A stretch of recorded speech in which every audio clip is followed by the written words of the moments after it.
இந்த கன்னி ராசிக்காரர்களுக்கு பாருங்க, சனி வந்து 7ஆம் இடத்திலிருந்து ராசியை பார்த்து கடந்த 6 மாதமாவே ஒரு ஸ்ட்ரெஸ்ஸும், ஒரு ப்ரெஷரும் குடுத்துட்டு இருந்தது வந்து கொஞ்சம் சற்று தணியும்.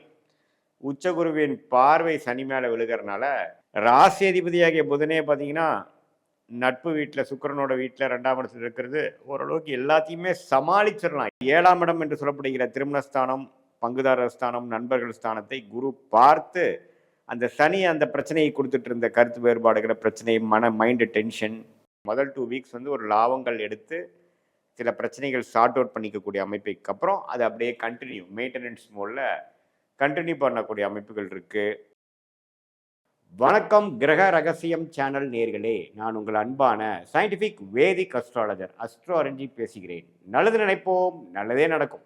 இந்த வீடியோவில் நம்ம என்ன பார்க்க போறோம்னா, கன்னி ராசிக்காரர்களுக்கு 2025 டிசம்பர் மாதம் எத்தகைய ஒரு மாதமாக, பலாபலன்கள் நிறைந்த ஒரு மாதமாக இருக்க போகிறதுங்கிறது சயின்டிஃபிக் வேதிக் அஸ்ட்ராலஜி முறையில் அறிவியல் சார்ந்த ஜோதிட கருத்து.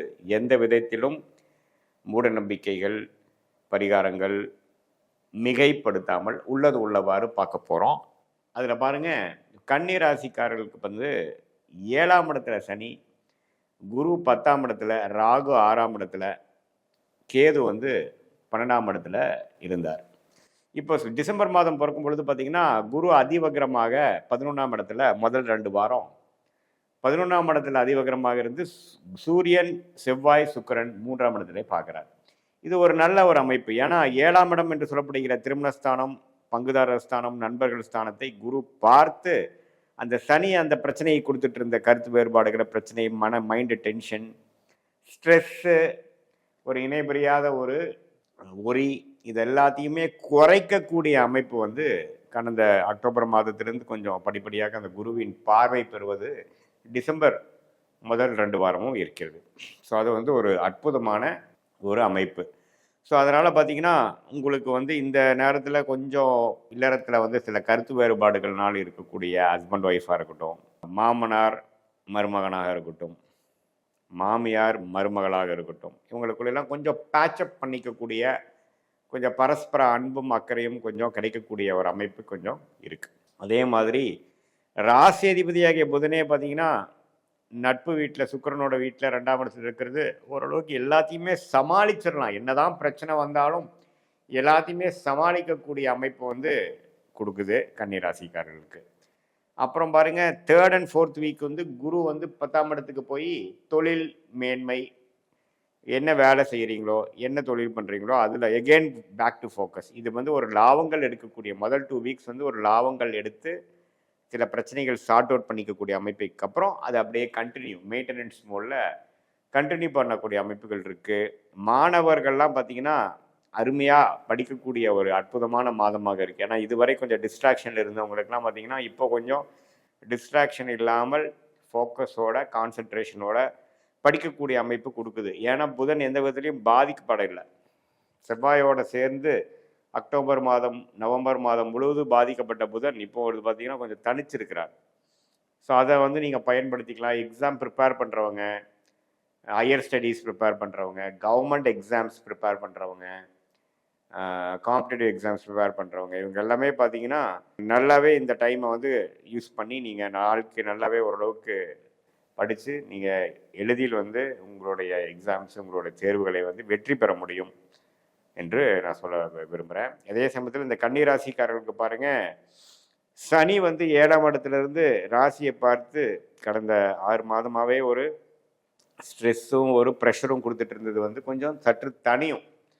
உச்சகுருவின் பார்வை சனி மேலே விழுகிறனால கொஞ்சம் வந்து டென்ஷன் விலகி கொஞ்சம் ரிலாக்ஸ் பண்ணிவிட்டு ஒரு செல்ஃப் கான்ஃபிடென்ஸ் கிடைக்கக்கூடிய அமைப்பு கண்டிப்பாக கன்னி ராசிக்காரர்களுக்கு இருக்குது.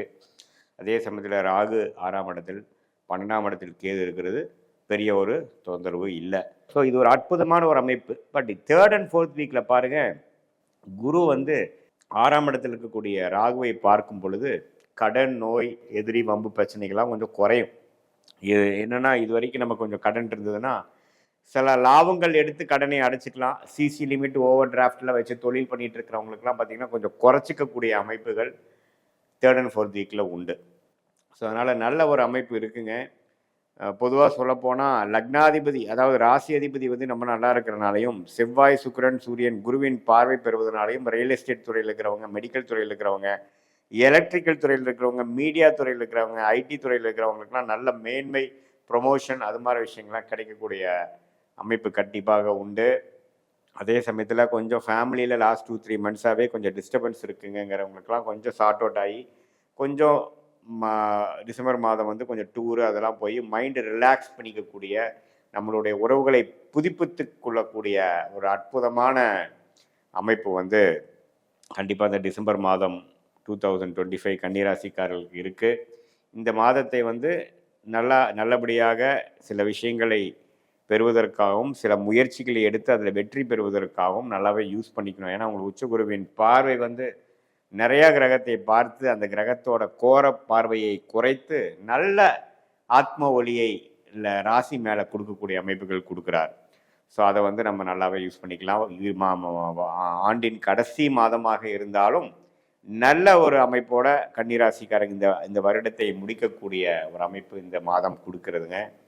இது வந்து பொதுவான பலனை தவிர உங்களுடைய ஜென்ம ஜாதகத்தில் பிறந்த தேதி, பிறந்த நேரம், பிறந்த உரை வைத்து நம்ம ஜாதகத்தை போட்டு எப்படி என்ன லக்னத்தில் பிறந்தீங்க, அந்த லக்னத்துக்கு ஏற்ற தசைகள் போய் கொண்டிருக்கிறதா அல்லது சுமாரான தசைகள் போய் கொண்டிருக்கிறதா, என்ன புக்தி போய் கொண்டிருக்கிறது, என்ன அந்தரம் போய் கொண்டிருக்கிறதுங்கிறதெல்லாம் நான் சற்று ஆராய்ந்து அதில் என்ன ஆதிபத்தியம் செயல்பட்டு கொண்டிருக்குது, இப்போ என்ன கர்மா வந்து உங்களுக்கு செயல்பட்டு இருக்கு அப்படிங்கிறதையும் நம்மளுடைய 18 வருஷ அனுபவமாகிய ஜோதிடத்தில் வந்து ஆராய்ந்து, அதுவும் இப்போ நம்ம பேசின அந்த கோச்சார அமைப்பு, அதாவது குரு பயிற்சி, ராகு பயிற்சி, இந்த மாதிரி மாத கிரகத்தின் செவ்வாய் சுக்கிரன் சூரியன் பயிற்சிலாம் இருக்கு இல்லைங்களா, அதெல்லாம் ஒருங்கிணைத்து நம்ம பார்க்கும் பொழுது எப்படி அடுத்த வரக்கூடிய காலகட்டங்கள் எப்படி இருக்குது, அடுத்த ஒரு 3 மாதம் 4 மாதம் எப்படி இருக்குது, அடுத்த 1 இயர் எப்படி இருக்குது, நம்மளோட லைஃப் பேட்டர்ன் என்ன மாதிரி துறை நமக்கு ஏற்றதாக இருக்கிறது, எது மாதிரி டைமில் நம்ம வந்து சில விஷயங்கள் செய்யலாம்,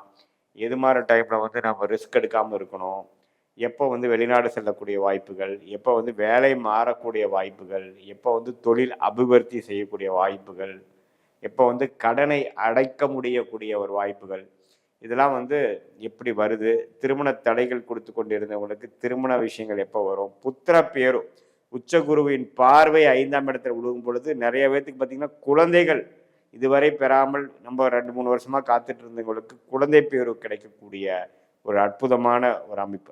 அது இல்லாமல் கூட நம்ம ஜாதகத்தில் எப்படி இருக்குங்கிறது எல்லாமே நாம் சரியாக பார்த்து துல்லியமான சயின்டிஃபிக் வேதிக் அஸ்ட்ராலஜி முறையில் நம்ம வந்து அனாலிசிஸ் பண்ணும் பொழுது நம்மளுக்கு எப்போ நம்ம இது மாதிரி வாழ்க்கை திட்டங்கள் நம்ம செய்யலாம், எப்போ செய்யக்கூடாதுங்கிறதெல்லாம் நல்லபடியாக முடிவு செய்து திட்டமிட்டு வீணான பண விரயங்கள், சமய விரயங்களை தவிர்த்து எது நமக்கு செஞ்சால் நமக்கு சாதகமாக இருக்குமோ, எது நமக்கு பிராப்தமான விஷயமோ அதை அறிந்து தேவையற்ற விஷயங்களை வந்து நம்ம தவிர்த்து நம்ம வந்து படிப்பாக இருந்தாலும் சரி, வேலையாக இருந்தாலும் சரி, தொழிலாக இருந்தாலும் சரி, பண விஷயமா இருந்தாலும் சரி, திருமண விஷயமா இருந்தாலும் சரி, குழந்தைகள் பற்றிய விஷயமா இருந்தாலும் சரி, முதலீடு பற்றிய விஷயங்கள் எதுவாக இருந்தாலும் எது மாதிரி டைமில் எந்த விஷயத்தில் எது டைம் பண்ணால் நமக்கு பாசிட்டிவாக வரும், இப்போ என்ன ட்ரெண்டு நம்ம லைஃப்பில் என்ன பிராப்தங்கள் ஓடிக்கொண்டு இருக்கிறது, என்ன குறி காட்டுது, அடுத்த வரக்கூடிய 6 மாதம் 1 இயர் 2 இயர்லாம் என்ன மாதிரி விஷயத்தை குறி காட்டுகிறது, நம்மளுடைய லாங் டேர்ம் பேட்டர்ன் எப்படி இருக்குது, ஷார்ட் டேர்ம் பேட்டர்ன் எப்படி இருக்குதுங்கிறதெல்லாம் சயின்டிஃபிக் வேதிக் அஸ்ட்ராலஜி முறையில் தெரிந்து கொண்டு அதுக்கு தகுந்த மாதிரி நம்ம வாழ்க்கை முடிவுகளை எடுக்குமே ஆனால் எளிதில் வாழ்க்கையில் வெற்றி பெற முடியும் என்று சொல்ல விரும்புகிறேன். மீண்டும் மற்றொரு காணொளியில் சந்திப்போம். நன்றி, வணக்கம்.